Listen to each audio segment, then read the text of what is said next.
Assalamualaikum warahmatullahi wabarakatuh. Saya Majestika Septika Sari.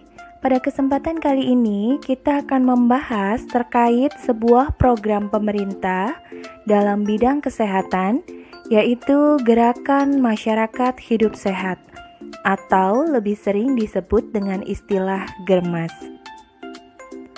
Pembahasan kali ini meliputi tujuan dari program GERMAS, kemudian apa saja kegiatan utama serta fokus kegiatan dari program GERMAS.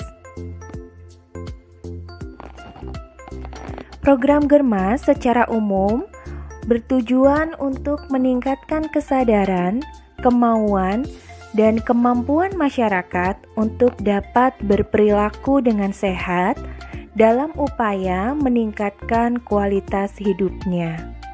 Sedangkan secara khusus, tujuan program GERMAS adalah meningkatkan partisipasi dan peran serta masyarakat untuk dapat hidup sehat.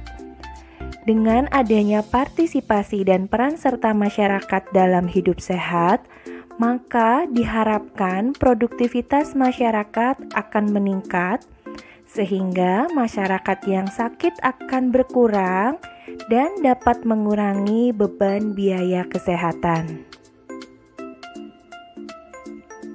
Apa saja kegiatan utama dari program GERMAS? Yang pertama yaitu peningkatan aktivitas fisik. Berdasarkan data Pusat Statistik tahun 2015, Indonesia masyarakatnya masih sangat sedikit yang melakukan aktivitas fisik secara teratur. Data menunjukkan hanya 28% masyarakat Indonesia yang berolahraga setidaknya 1 kali dalam seminggu. Kurangnya aktivitas fisik ini dapat mempengaruhi kesehatan. Kemudian, meningkatkan perilaku hidup bersih dan sehat. Seperti kita tahu bersama bahwa perilaku bersih sehat ini juga masih menjadi PR bagi kita, terlihat dari masih rendahnya cakupan ASI eksklusif, kemudian banyak indikator-indikator PHBS atau perilaku hidup bersih sehat yang belum tercapai. Kemudian, penyediaan pangan sehat dan percepatan perbaikan gizi. Indonesia sendiri mengalami 3 masalah gizi, dari kurang gizi atau undernutrition, kemudian obesitas, serta permasalahan gizi yang terkait dengan kurangnya pemenuhan mineral, vitamin dan mineral. Seperti masih dilihat banyaknya angka anemia pada ibu hamil, remaja putri, dan anak.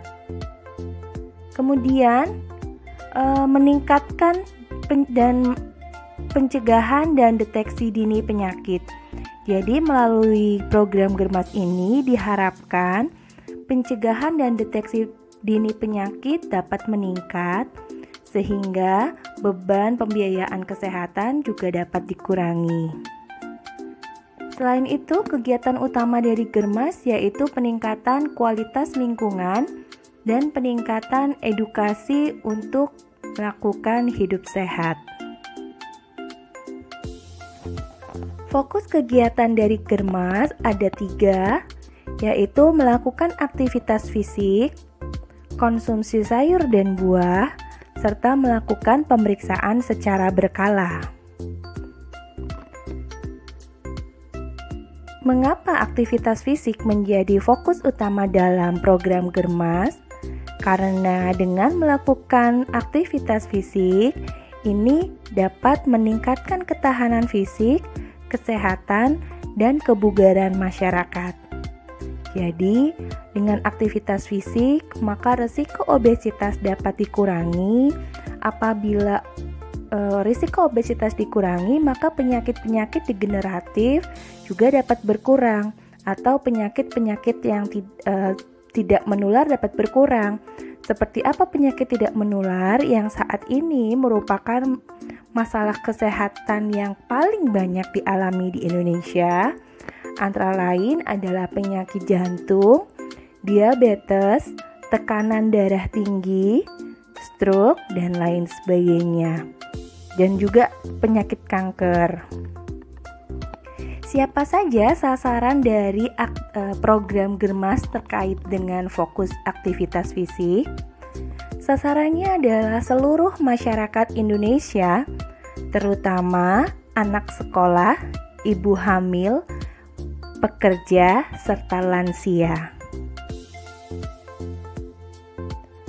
Aktivitas fisik anak sekolah ini bertujuan untuk mewujudkan peserta didik yang sehat, bugar, serta berprestasi melalui pendidikan dan pembudayaan aktivitas fisik, latihan fisik serta olahraga yang baik, benar, terukur, dan teratur yang dilakukan di sekolah. Seperti apa saja aktivitas fisik anak sekolah? Aktivitas fisik anak sekolah dapat berupa gerak barisan, yaitu di mana sebelum peserta didik memasuki kelas, peserta didik dapat melakukan barisan, dapat berbaris, kemudian dilakukan gerakan-gerakan fisik yang dapat disertai dengan lagu yang gembira, sehingga anak-anak akan menjadi lebih semangat dalam belajar. Selain gerak barisan, terdapat juga gerakan kapiten. Biasanya ini dilakukan pada saat bergantian pelajaran. Jadi, apabila pergantian jam pelajaran, anak-anak didorong untuk melakukan aktivitas fisik. Dapat berupa gerakan-gerakan yang gembira disertai lagu yang riang. Ini juga bertujuan untuk menghilangkan rasa jenuh atau mengantuk, sehingga anak sudah siap untuk mengikuti pelajaran selanjutnya.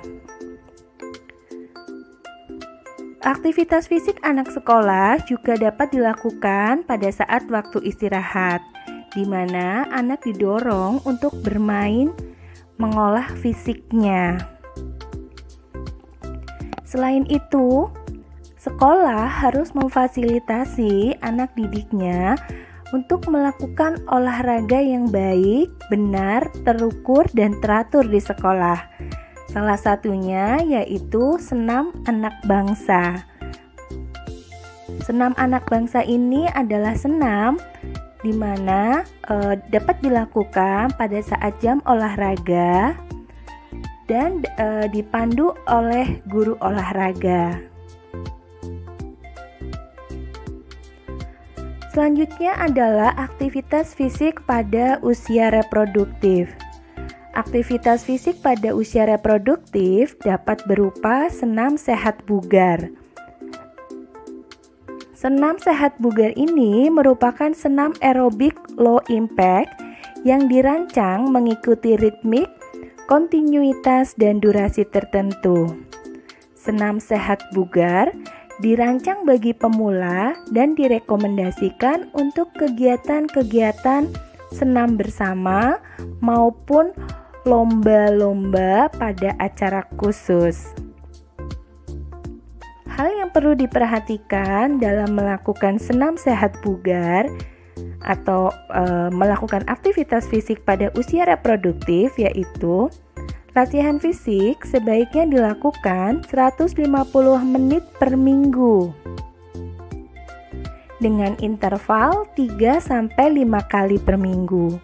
Jadi selama 1 minggu untuk dikatakan memiliki aktivitas fisik yang baik apabila melakukan aktivitas fisik 150 menit per minggu sebanyak 3-5 kali per minggu. Latihan diawali dengan pemanasan, selanjutnya latihan inti dan pendinginan. Ini dilakukan untuk menghindari terjadinya cedera pada otot. Selanjutnya, menggunakan sarana dan prasarana yang aman, nyaman, termasuk penggunaan pakaian olahraga dan alas kaki. Ini juga bertujuan untuk menghindari risiko cedera. Jangan lupa untuk memperhatikan keseimbangan asupan nutrisi untuk mendapatkan hasil yang maksimal. Dan jangan lupa untuk memenuhi kebutuhan cairan pada saat melakukan aktivitas fisik. Karena pada saat melakukan aktivitas fisik, tubuh akan banyak berkeringat sehingga tubuh membutuhkan lebih banyak cairan yang masuk. Jadi disiapkan minumnya. Minum yang baik cukup dengan air putih.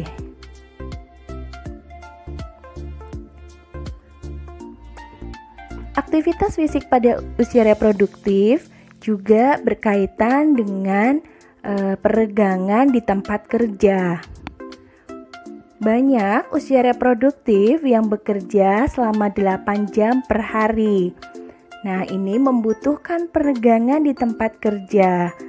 Karena pada saat bekerja dengan posisi yang sama dalam waktu lama dapat mengakibatkan otot menjadi cepat lelah dan aliran oksigen ke otak berkurang sehingga dapat menurunkan produktivitas kerja. Dengan melakukan peregangan di tempat kerja, ini dapat diambil manfaat yang cukup banyak. Antara lain, dapat mengurangi ketegangan otot, kemudian meningkatkan fleksibilitas jaringan otot, mengurangi resiko cedera otot, mengurangi resiko nyeri dan cedera pada punggung, serta dapat mengoptimalkan aktivitas.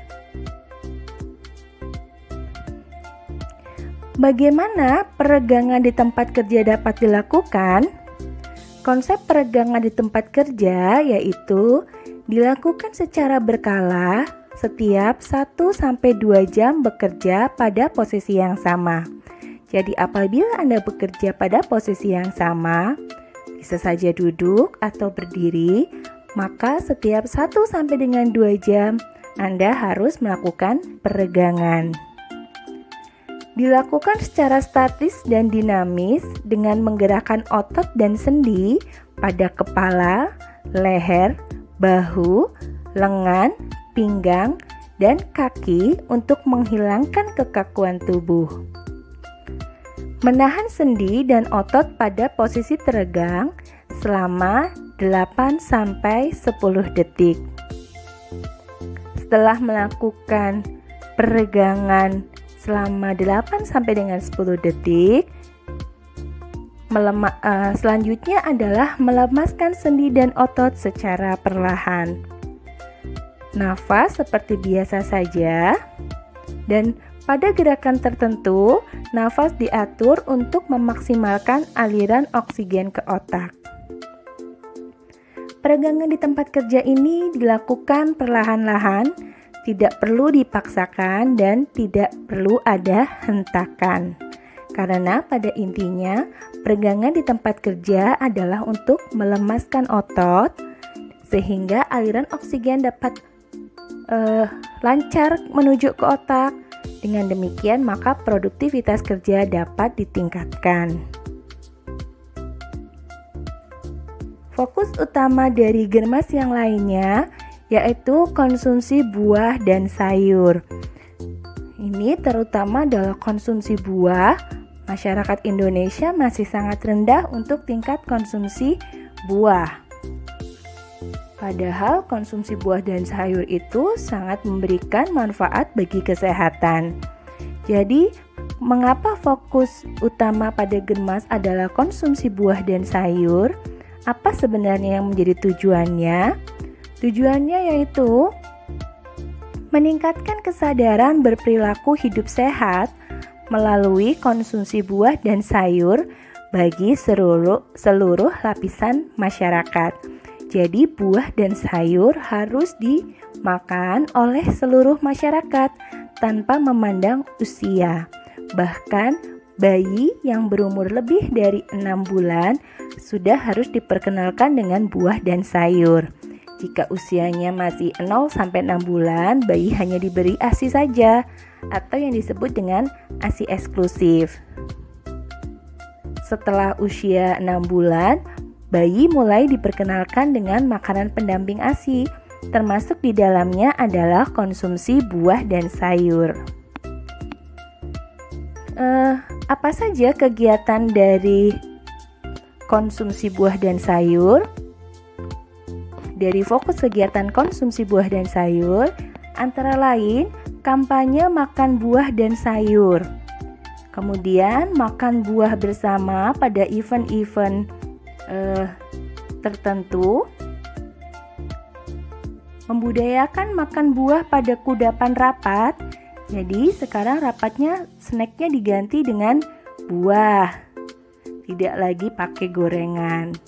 Kemudian lomba menyusun menu sayuran, mengadakan bazar buah dan sayuran, serta pemanfaatan pekarangan untuk menanam buah dan sayuran.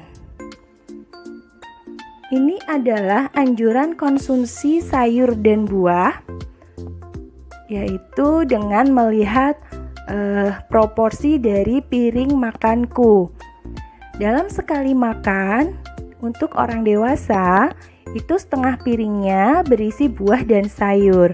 Sementara setengah piringnya lagi dibagi sepertiganya adalah lauk pauk dan 2/3-nya adalah makanan pokok.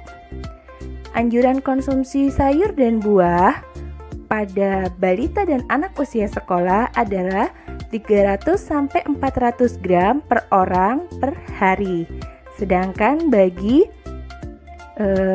orang dewasa atau remaja, konsumsi sayur dan buah yang dianjurkan adalah 400 sampai 600 gram per orang per hari.